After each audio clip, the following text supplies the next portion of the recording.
L'Osservatorio nazionale sulla salute nelle regioni italiane traccia una mappa della fine contagio in Italia. L'ipotesi zero contagi per il Veneto porterebbe fino al 21 maggio.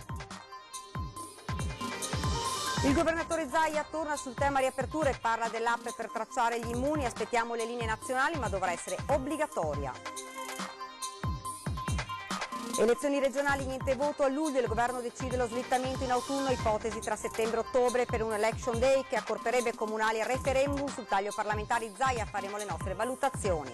Polemica decessi nelle case di riposo, i report regionali, il 74% degli istituti del Veneto presenta casi positivi. A Merlare intanto l'omaggio in cimitero alle 29 vittime della struttura cittadina. Il sindaco di Vicenza Francesco Rucco chiede al ministro degli interni che sia data la possibilità di arrestare chi fa resistenza infischiandosi delle norme anticontagio. L'hotel della Posta di Cortina cita per danni il Ministero della Sanità della Repubblica Cinese, l'accusa non aver tempestivamente segnalato all'OMS lo stato del diffondersi del virus e dei suoi gravi effetti letali. Giovanissimo studente di danza padovano ringrazia con video dal salotto di casa la mamma infermiera impegnata ogni giorno in prima linea.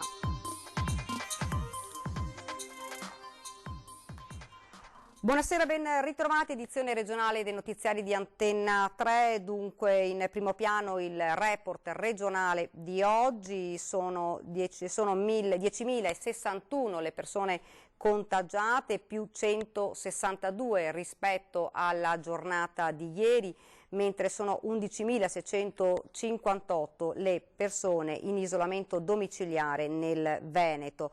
Per quanto riguarda invece i ricoveri sono 1.273, quindi più 9 rispetto sempre a domenica, mentre diminuiscono le persone ricoverate in terapia intensiva, quindi 180 meno 4, quindi persone.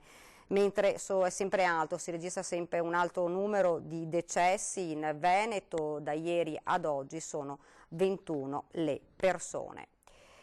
E lo avete sentito prima dai titoli, il tema della ripartenza al centro della conferenza stampa del Presidente Zaia, che ha parlato anche dell'app che a suo dire dovrebbe essere obbligatoria per individuare i casi positivi. Intanto da uno studio si delineano le date di quando i contagi si dovrebbero azzerare nelle diverse regioni italiane.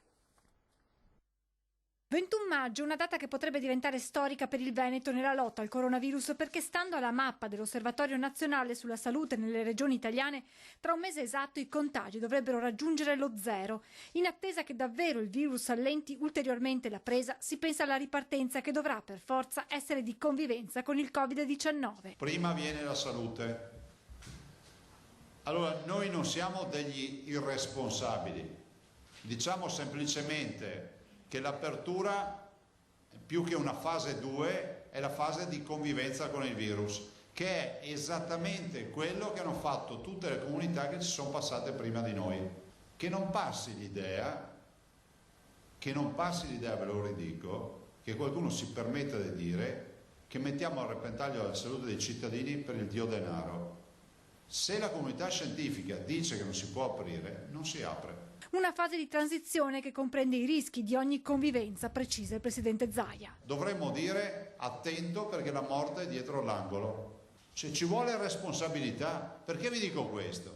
Perché la fase di convivenza prevede ancora di più il rispetto delle 4 regole basilari. Una tra tutte, l'uso della mascherina. Oltre all'uso della mascherina, le riaperture dovranno passare attraverso le altre misure di sicurezza che comprendono anche l'app per tracciare i movimenti delle persone e individuare immediatamente i contatti di un caso positivo magari asintomatico. Bisognerà scaricare sul proprio cellulare l'applicazione, registrarsi con indirizzo mail e codice fiscale e tenere sempre attivo il Bluetooth del dispositivo, perché con il software vengono tracciate le connessioni proprio tramite Bluetooth. Nel momento in cui una persona è sintomatica, magari gli facciamo il tampone e sappiamo che è anche positivo, abbiamo già tutti i suoi contatti sotto i 5 metri.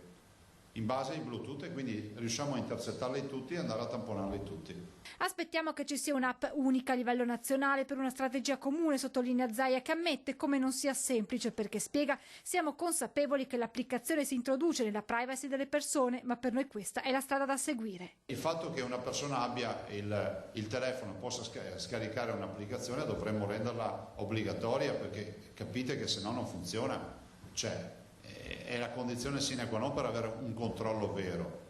Dopodiché è ovvio che i dati dei movimenti non ce li ha nessuno. I tecnici dicono che se non si raggiunge almeno il 60% di copertura della popolazione non ha nessun effetto sta roba.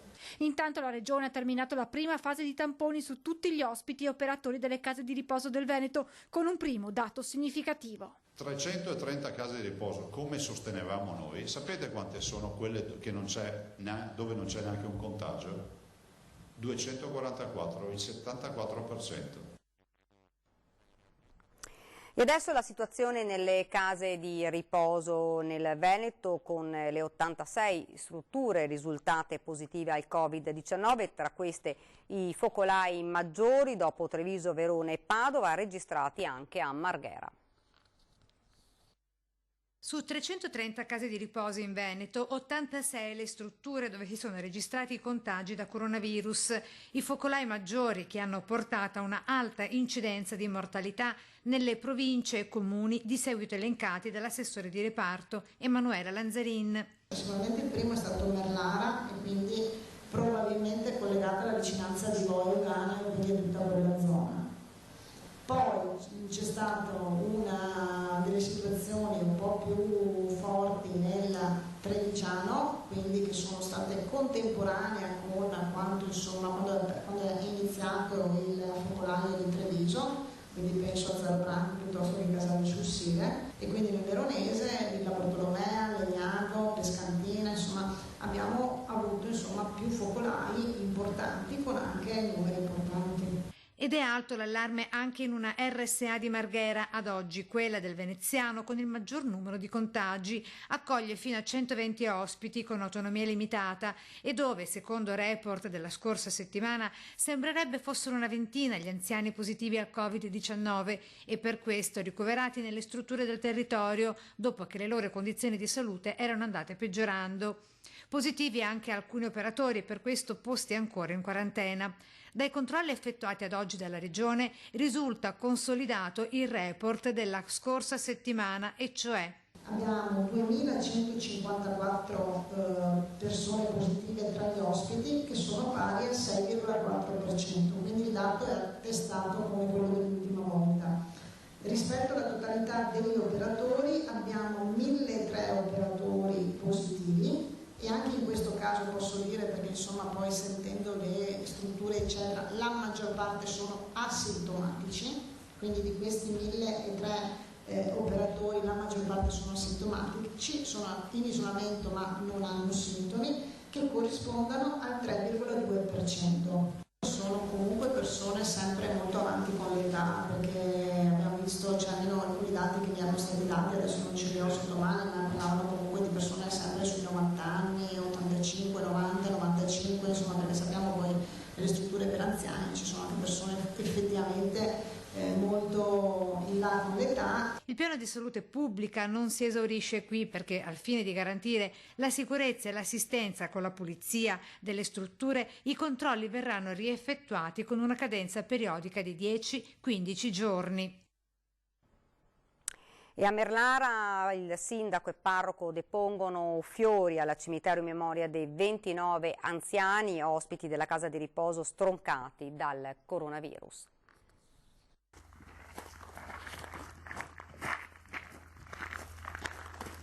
Un omaggio ai 29 ospiti della casa di riposo Scarmignan di Merlara che hanno perso la vita stroncati dal Covid-19. Una cerimonia straordinaria voluta dall'amministrazione nonostante la chiusura del cimitero. Il sindaco, il vice sindaco, il parroco e la presidente della casa di riposo si sono presentati all'ingresso e hanno deciso di deporre dei fiori. L'idea è nata nel sindaco Claudia Corradin quando i camion militari hanno portato in Veneto le bare da Bergamo. Questa riflessione mi è nata, questo pensiero l'abbiamo appunto condiviso con Lorenzo. Mi è nata quando ero in quarantena e mi mi è rimasta colpita un'immagine che penso a moltissimi di voi, cioè vedere tutti quei carri funebri, quelli carri militari, con dentro le bare. Tra una preghiera e una poesia, la delegazione ha deposto i fiori davanti alla cappella della famiglia Scarmignan, quella che ha fondato la casa di riposo.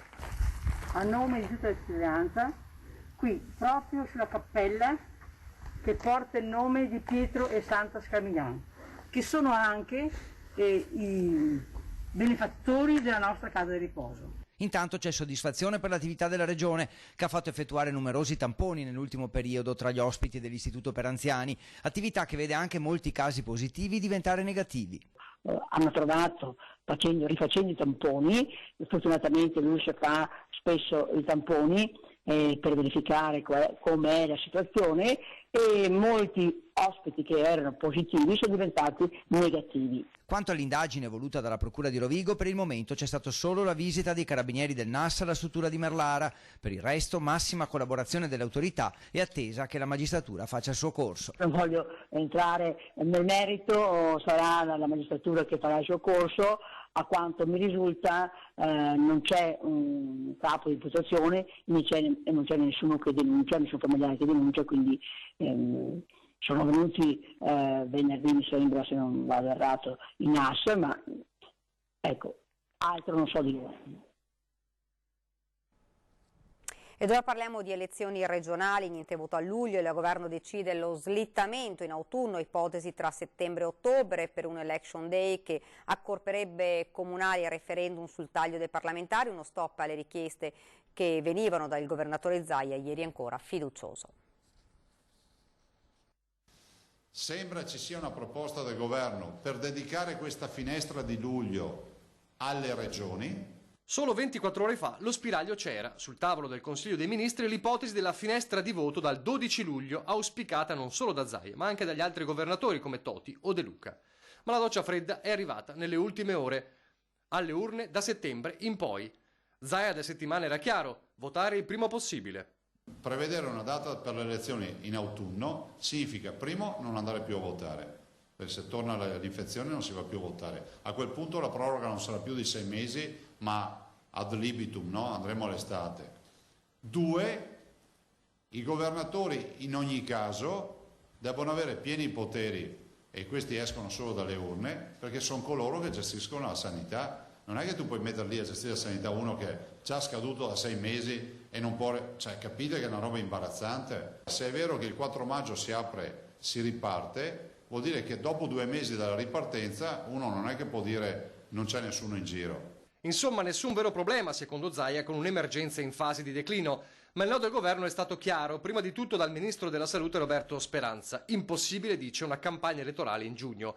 Così, se lo slittamento delle comunali era già preventivato per l'autunno, il nuovo scenario per le regionali prevede la finestra temporale settembre-ottobre. Proprio settembre era la data ipotizzata dai due avversari di Zaia alle regionali, Enrico Cappelletti e Arturo Lorenzoni. Probabilmente, forse settembre potrebbe già essere una soluzione che in qualche maniera possa compensare le due diverse esigenze. Settembre può essere un periodo giusto se appunto le condizioni sanitarie lo consentiranno. Vuol dire che un mese prima è il 15 agosto, cioè facciamo la campagna, visto che hanno detto che è una limitazione della democrazia nel votare a luglio. E a voi sembra una libertà della democrazia chiedere ai cittadini di partecipare a una campagna che inizia a Ferragosto?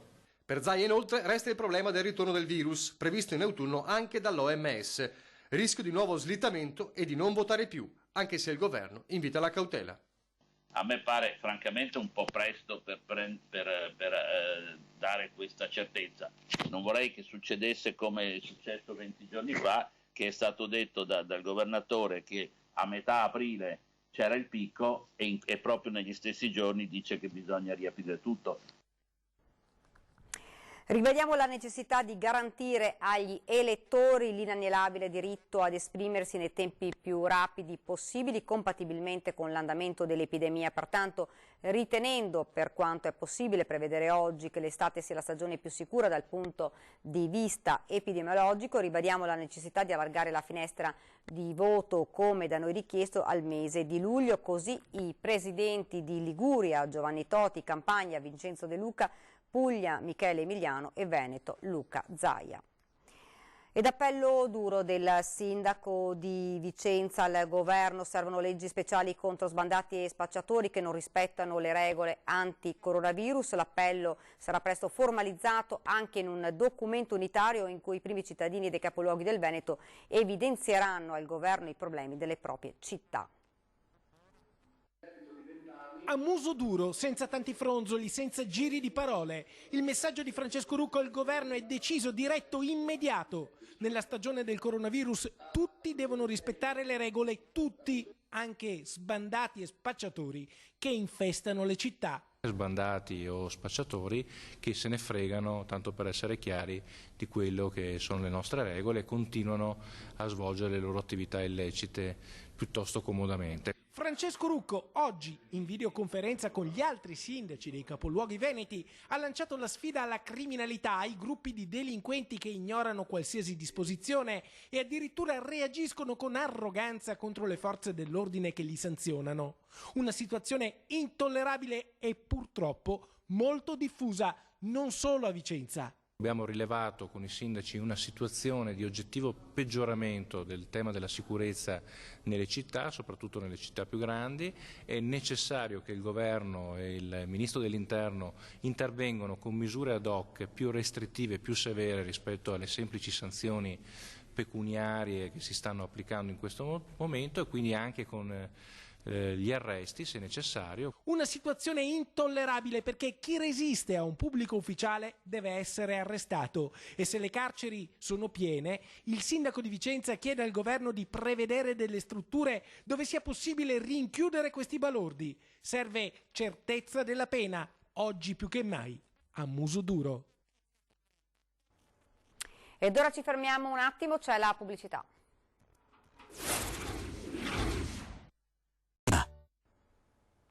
Rieccoci in studio con l'edizione regionale dei nostri notiziari. Raffica di querele sono state annunciate dalla Federazione Sindacale di Polizia nei confronti dell'autore di un video realizzato durante un controllo di polizia e postato sui social. La misura è colma, dice il segretario regionale di FSP Marco Ceolin. Odiare ti costa, sui social ancor di più, è il conto che il segretario regionale della Federazione Sindacale di Polizia si appresta a presentare. Stavolta si presume salato. Ad originare l'ira della FSP l'atteggiamento sprezzante di un giovane fermato per un controllo ieri a Ponte nelle Alpi. Il ragazzo era senza mascherina, gli agenti lo hanno identificato, mentre questo, incurante delle conseguenze, ha iniziato a filmare la scena con lo smartphone. È un dato di fatto oggettivo che siete senza mascherina? Certo, sono senza mascherina. Perfetto, ok. È un dato del fatto oggettivo che viviamo insieme e sono senza mascherina fuori all'aria aperta? Ma lei si rende conto, di quello che sta dicendo? In tempo reale il video è stato postato su Facebook. Il tono dei commenti non ha lasciato spazio a immaginazione. Grazie ai social l'attività di polizia non può essere nemmeno più fatta se si contesta anche verbalmente un comportamento fuori dalle righe, e per essere poi messi alla gogna mediatica, questo noi non lo accettiamo. La misura è colma, dice Ceolin, che ribadisce come in questo periodo di superlavoro gli uomini e le donne delle forze dell'ordine non sono andati a caccia dei trasgressori, contrariamente a quanto stanno facendo alcuni cittadini. Le norme sono strette per tutti e qualche reazione si è avuta, ma mai e poi mai nessuno, nemmeno il più recalcitrante, si è permesso a mettere la gogna pubblica dei poliziotti o degli esponenti delle forze dell'ordine che sabati, domeniche, Pasqua, lunedì di Pasqua, 1° maggio saremo sulle strade, ma non perché ci divertiamo a sanzionare i cittadini, per tutelare la sanità pubblica e per tutelare la collettività. È importante che ci rendiamo conto tutti. Lei si rende conto della sua capacità di ragionamento in questo senso? L'importante è che ognuno si renda conto della propria capacità di ragionare. Certo, quindi mi devo rendere conto della mia essendo fuori all'aria aperta senza mascherina. Trogloditi, zio. Il video e i relativi commenti sono scomparsi dalla pagina del destinatario dell'accertamento, ma il post è stato scaricato e questa mattina una denuncia è stata depositata in procura.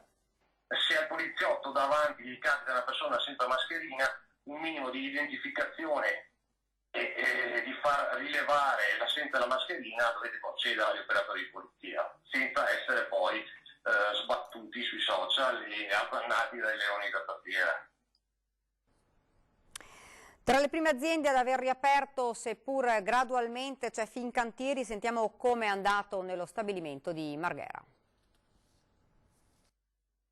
Come annunciato nei giorni scorsi, Fincantieri ha riaperto gli 8 cantieri in altrettante regioni secondo la ripresa graduale dell'attività. 200 le persone rientrate nel sito di Marghera, il 4-5% della forza totale, fa sapere l'azienda. Si tratta di dipendenti diretti del gruppo cantieristico, ovvero addetti alla progettazione e programmazione, tra misure di sicurezza e filtraggio agli ingressi con misura della temperatura corporea. A questi si aggiungono gli addetti delle ditte impiegate nella sanificazione degli ambienti, security e guardie ai fuochi. L'entrata si è svolta su 2 turni, il primo dalle 8 alle 16:45, il secondo dalle 8:30 alle 17:15 e dopo la consegna delle mascherine si è svolto un corso sulle nuove normative di sicurezza. Eppure, secondo la FIOM, c'è stata una mancanza da parte dell'azienda. Il vero problema che io ci intravedo è che queste persone rientrano, ma non è ancora stato condiviso con il sindacato un protocollo sulla sicurezza per quel che riguarda il cantiere di Marghera. I lavori sono ancora in divenire e io ritengo che si dovesse prima condividere un protocollo di sicurezza, altrimenti il rischio è che si decida unilateralmente. L'azienda però, dopo aver avuto l'autorizzazione del prefetto di Venezia per la riapertura, dichiara di aver informato il sindacato che a sua volta avrebbe visionato il protocollo aziendale. Se io prendo il protocollo nazionale che è stato siglato il 14 marzo 2020 tra parti sociali, Confindustria, con la supervisione del governo, l'articolo 13 prevedeva l'instaurazione all'interno del lavoro di un comitato e possibilmente di un protocollo di sicurezza aziendale, perché quello nazionale è generico, poi logicamente bisognerebbe declinarlo sulle singole aziende e singole attività perché possono esserci delle specificità. Ecco, lì il proseguio, il confronto sta proseguendo, ma non si è ancora definito un protocollo sicurezza. Far rientrare le persone, sia pure in maniera graduale, senza capire che tipo di misure di protezione si vogliono adottare, senza accettare i suggerimenti anche dei delegati dell'RSU e degli RLS, mi sembra prematuro perlomeno. Perlomeno si poteva aspettare e verificare che ci fosse un protocollo condiviso. Ad oggi le informazioni che ci vengono date sono parziali e quelle poche che ci vengono date a volte riscontriamo che non corrispondono al vero. Intanto per la prossima settimana è previsto un incremento che porterà il numero dei dipendenti a circa 450. Videoconferenza del sindaco di Padova, Sergio Giordani, con tutti i 7 primi cittadini del capoluogo del Veneto, e parte una richiesta unica al governo: non contributi a pioggia ma la sospensione del patto di stabilità per poter fare investimenti. Tutti abbiamo dei grossi problemi. Io ho evidenziato in questi ultimi giorni che avevamo anche Padova un problema. Mancano più o meno 25-30 milioni. Difficile fare il calcolo esatto, ma la situazione è veramente grave. Tutti i miei colleghi del Veneto sono nella stessa situazione. Preciso anche che sono tutti comuni virtuosi che non hanno nessun problema di carattere di bilancio. È intenzione nostra proporre un documento unico, ovviamente in accordo con la Regione, per sollecitare il governo a fare qualcosa. Già hanno dato 3 miliardi e mezzo. Di questi 3 miliardi e mezzo, 3 sono riservati al comune, bisogna capire esattamente quanto arriverà per Padova e per tutti gli altri comuni. Non bastano, siamo tutti d'accordo tra di noi che non sono sufficienti, sono solo sufficienti a chiudere il bilancio di quest'anno. Bisogna che il governo ci liberi il patto di stabilità. È come un'azienda privata. Se io ho la capacità come Padova di contrarre un debito e so che posso pagarlo, perché non posso farlo? Questo aiuterebbe moltissimo, aiuterebbe a mettere in piedi la città, vorrebbe dire fare lavori, vuol dire fare investimenti. L'hotel della Posta di Cortina d'Ampezzo ha citato per danni il Ministero della Sanità della Repubblica Popolare Cinese davanti al Tribunale di Belluno per non aver tempestivamente segnalato all'OMS lo stato del diffondersi del virus e dei suoi gravi effetti letali a cavallo fra novembre e dicembre 2019 e non aver assunto i necessari provvedimenti di controllo sugli scali aeroportuali in partenza dalla Cina. Nell'atto la SRL che gestisce l'albergo mette sotto accusa il ritardo nella diffusione di informazioni da parte della Cina sull'epidemia per i danni al turismo della nota località sciistica veneta, dove l'albergo aveva registrato il tutto esaurito in vista anche delle finali di Coppa del Mondo di sci alpino fissate dal 18 al 22 marzo 2020, ma poi annullate nell'emergenza coronavirus. Nella citazione si legge che il 12 marzo è stata disposta la chiusura anticipata dell'hotel e di tutti i servizi connessi nel pieno della stagione sciistica invernale, con conseguenze disastrose anche per il licenziamento dell'intero personale dell'hotel e della disdetta dei contratti di fornitura, così come è avvenuto per tutte le altre strutture ricettive ampezzane. Ed ora un giovanissimo studente di danza padovano che ringrazia con un video dal salotto di casa la mamma infermiera impegnata ogni giorno in prima linea.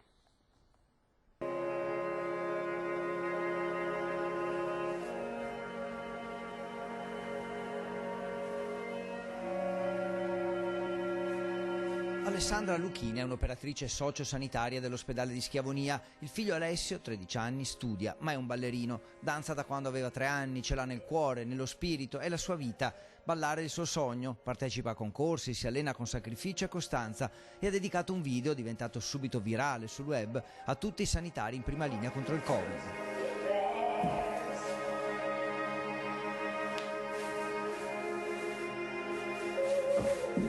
Sono qua per farvi raccontare da mio figlio Alessio il perché ha fatto questo video e perché me l'ha dedicato a me e ovviamente a tutti gli operatori sanitari dell'ospedale di Schiavonia.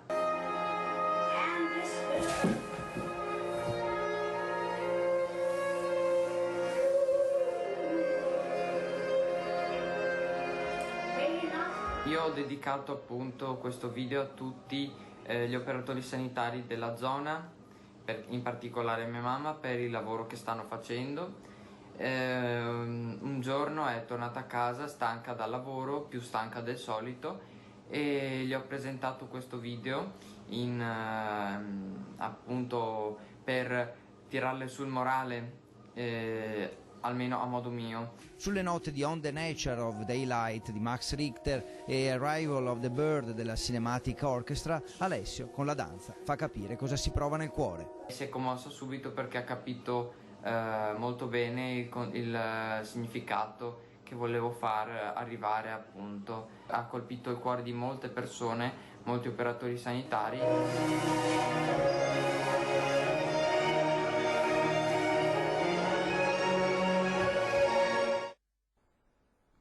Prima di chiudere vi ricordo questa sera 20:10 il titolo Emergenza Covid-19 dentro il sistema sanitario, in collegamento Maurizia Rizzo, segretaria generale Fisascat CISL del Veneto, e Fabio Zulian, segretario generale della CISL FP Belluno Treviso. Alle 21:10 non dimenticatevi il ring, in collegamento Mario Conte, sindaco di Treviso, Andrea Crisanti, virologo, Elena La Rocca del Movimento 5 Stelle, Alberto Villanova della Lega, Arturo Lorenzoni, Veneto e Vogliamo, ed Enrico Cappelletti del Movimento 5 Stelle.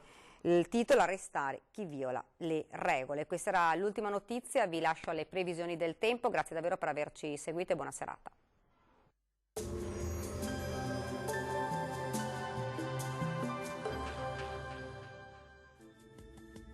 Benvenuti al Meteo. Pressione in nuovo aumento sul nostro territorio, tempo più stabile e temperature sulla media stagionale. Il dettaglio di martedì 21 aprile. Ampio soleggiamento sul Veneto, sarà infatti asciutto ovunque e il cielo si presenterà sereno o poco nuvoloso su tutti i settori della nostra regione. Sarà possibile solamente qualche addensamento, ma sarà generalmente innocuo.